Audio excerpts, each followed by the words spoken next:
This spring, I've met a lot of people and complained about pollen. Pollen is a major nuisance. It affects our breathing. Pollen covers everything, including our cat.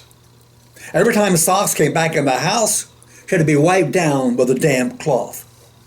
My car literally changed colors when covered in pollen.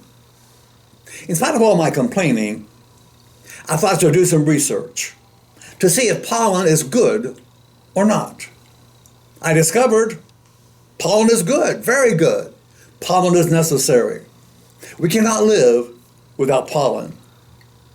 Pollen is essential for plant reproduction and consequently for the survival of many ecosystems, including our own food supply.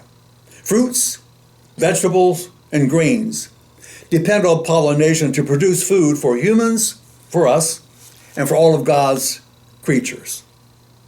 Isn't it interesting, fascinating, that something that is so good for us is also so annoying? Sort of like being married, huh? Spouses are great. We love them. We miss them if they're away for a few days.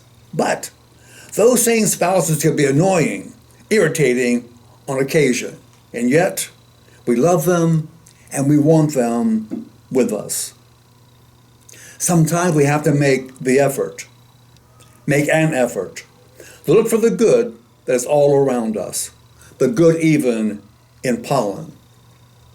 George went to his doctor for a checkup. The doctor looked George over very thoroughly, gave him a great examination. And the doctor then asked George why he was really there. What was he complaining about?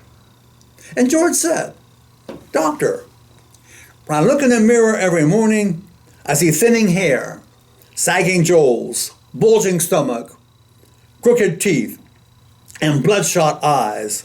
I'm a mess. What's wrong with me?" And the doctor said, "I don't know, George, but the good news is your eyesight is perfect." Now, you and I do not have perfect spiritual eyesight. When I took time and made the effort to learn if there was something good about pollen, the answer to my inquiry was and is yes.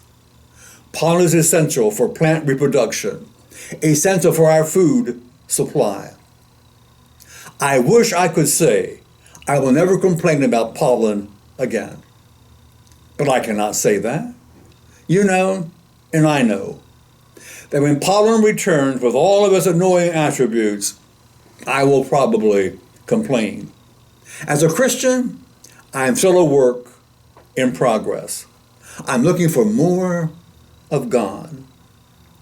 Bradford Torrey, author of the hymn, "Open My Eyes That I May See," writes these words: "Open my eyes that I may see glimpses of truth thou hast for me."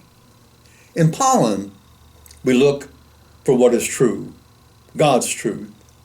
Some of life's irritants are still good for us.